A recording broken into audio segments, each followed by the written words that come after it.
Hello, I am the One Piece Priest, and I am here to tell everyone the truth about devil fruits. This so-called theory isn't exactly fully developed, but it still might as well be spoilers, and I think they'll soon be revealed in the story. So in case you're the type to not watch theories that are too good, you might want to click off now.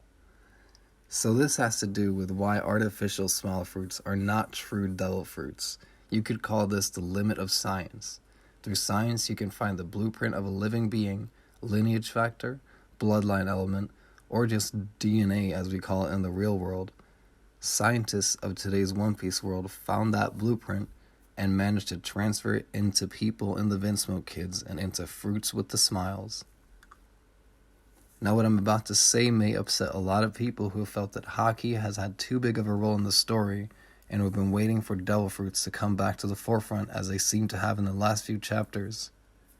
But in my mind they'll still be in the forefront, but together with Haki. Because I know that the difference between a smile fruit and a real devil fruit is that they are created with Haki, not DNA.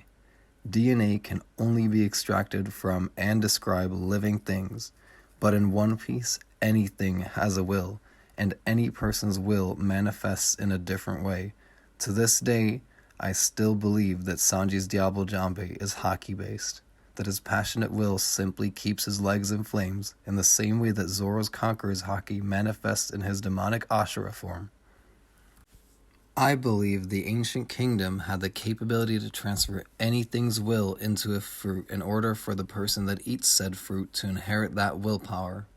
We have already seen this happen in the story. Swordsmiths create weapons with a will of their own, the same that the Kozuki transferred their will into their writing so it could be heard by a person with Haki emotionally resonant enough to hear what the stones wanted, such as Luffy and Roger having the voice of all things. Since all things in One Piece have a voice, will, or breath, as we see in Zoro vs. Mr. One, and the voice of all things ability name itself, I would say that would include concepts such as the will of doctoring, Chopper's doctoring. Perhaps then the greatest doctor of the ancient kingdom's will, maybe the will of lightning as well as the will of the concept of doors itself, could all be transferred into a fruit in the same way that the Kozuki wrote the poneglyphs. Speaking of that Mr. One fight, that is my biggest piece of evidence for, or at least it points towards, Haki not being a retcon and always being intended as a source of devil fruit powers. In that fight, Zoro literally hears the breath of Dazbone's steel, and he has to align his will and his sword's will with the breath of Bone's steel. If steel has a voice, isn't it quite likely that what Mr. One would have to eat in order to become steel would be the will of steel itself through a devil fruit? And not just the steel was breathing, everything around Zoro was.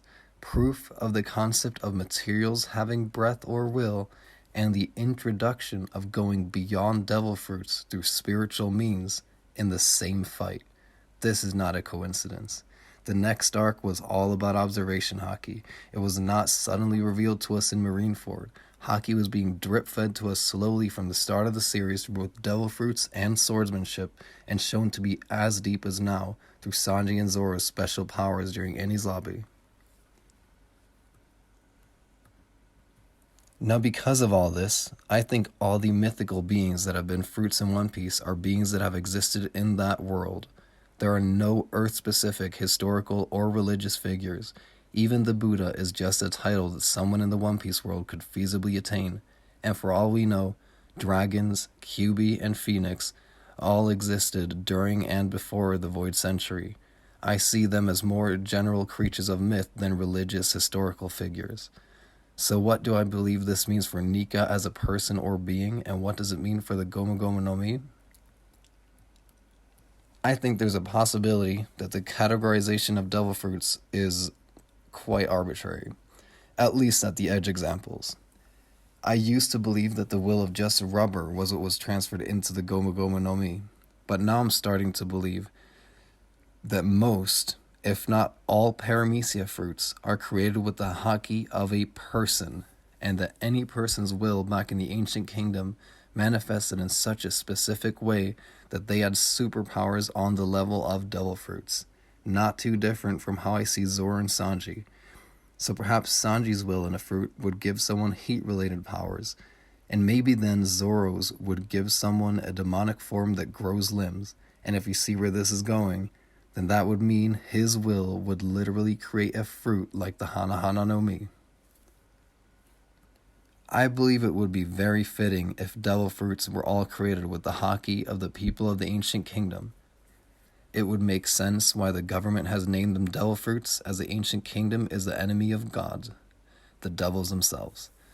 Robin's awakening also transformed her like a so-called Zoan, perhaps even more evidence to the Gomu Gomu no Mi's category not mattering. I think Katakuri's so-called special paramecia is a good place to see what the categories actually are. In every way, the Mochi Mochi no Mi acts like a Logia. It simply isn't a naturally occurring substance. This could specifically mean that the categories are based on where the haki comes from. Logias from nature, Zoans from animals, and paramecias from people. Since people's haki manifests in such specific ways, then that would imply if an animal or different species from human had advanced haki that would create a paramecia normally, then the fruit they created would have both the properties of a Zoan and a paramecia, since there would be a different species involved. This would mean that the regular Hito Hito no Mi was created with the will of a person who hadn't developed any haki. Though I immediately see a problem with this thought if an animal were to eat a paramecia and not turn into a human at awakening. Since I'm saying paramecias and the Hito Hito are made with human souls, the Hito Hito source person just not having haki. So then I simply see the Nika fruit as the Gomu Gomu created with the rubbery will of a person who lived during the Void Century named Nika. That person, however, was not a human, so when the fruit awakens, the user would transform into the species of the person whose will was the base of the fruit, like a Zoan. So since Nika was a Lunarian, Luffy now transformed into a being with flaming hair. What I believe about other Paramecia awakenings is that they were just created with the will of a human, such as a human doctor's will being the base of the Opi Opi no Mi. Therefore, there is no other species form to take on as you awaken the full fruit. This, however, I'm not completely sure about. My main point of this theory is what devil fruits are made of in general. Either the haki of the people of the ancient kingdom, or the ancient kingdom could take the will out of inanimate things and put it in fruit. This theory has been on my mind for quite a while, but I've never really spoken about it openly until now. So I'm not sure if others see it as obvious as I do, but it is the truth, or at least part of it. Devil fruits are made of haki. Whether it was the will of nature in the Logias, the will of animals, beings, or people in Zoans, or the will of people, concepts, or substances in Paramecias. Sorry for spoiling you. I might do it more in the future, so subscribe for more theoretical spoilers. Like the video if you appreciated my thoughts. And if anything was unclear, feel free to discuss in the comments. See you when I see you, and amen to that.